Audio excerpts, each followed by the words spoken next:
Di tengah kejayaan Kesultanan Utsmaniyah, lahirlah seorang laksamana legendaris bernama Piri Reis. Ia bukan hanya seorang pelaut ulung, tapi juga seorang ahli geografi dan kartografer yang brilian. Pada tahun 1929, sebuah penemuan mengejutkan terjadi di Istana Topkapi, Istanbul, Turki. Mereka menemukan peta dunia Piri Reis, yang telah selesai dibuat pada tahun 1513.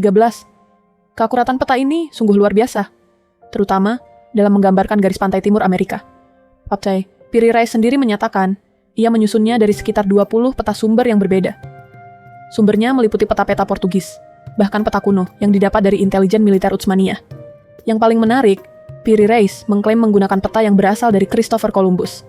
Hal ini menyoroti bagaimana pengetahuan kartografi di masa penjelajahan itu saling terkait erat.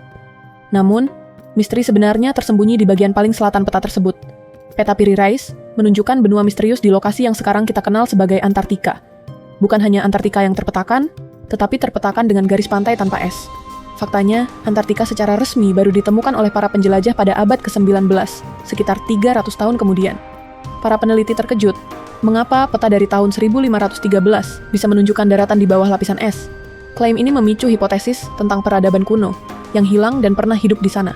Teori ini menyebut Piri Reis mewarisi catatan kartografi dari era yang jauh lebih tua, bahkan mungkin ribuan tahun yang lalu.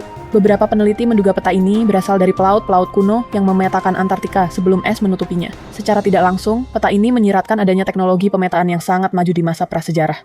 Sebuah anomali yang menantang pemahaman kita tentang sejarah penjelajahan bumi. Kontroversi peta Piri Reis telah mengguncang pandangan sejarah konvensional tentang kartografi dan penemuan geografis. Peta ini memaksa para ahli untuk mempertimbangkan kembali siapa yang benar-benar memetakan dunia dan kapan.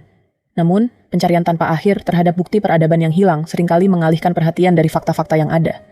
Misteri ini memperingatkan kita agar tidak mudah menerima klaim luar biasa tanpa validasi ilmiah yang kuat.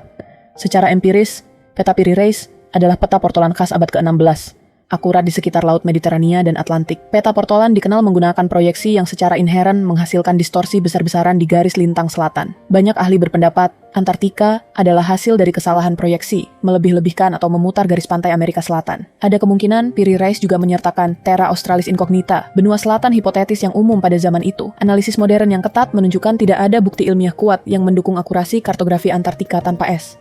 Secara logis, klaim adanya peradaban maju harus didukung oleh bukti arkeologi dan geologi, bukan hanya satu peta anomali. Peta Piri Reis mengajarkan kita pentingnya berpikir kritis sebelum meyakini setiap misteri yang disajikan sejarah.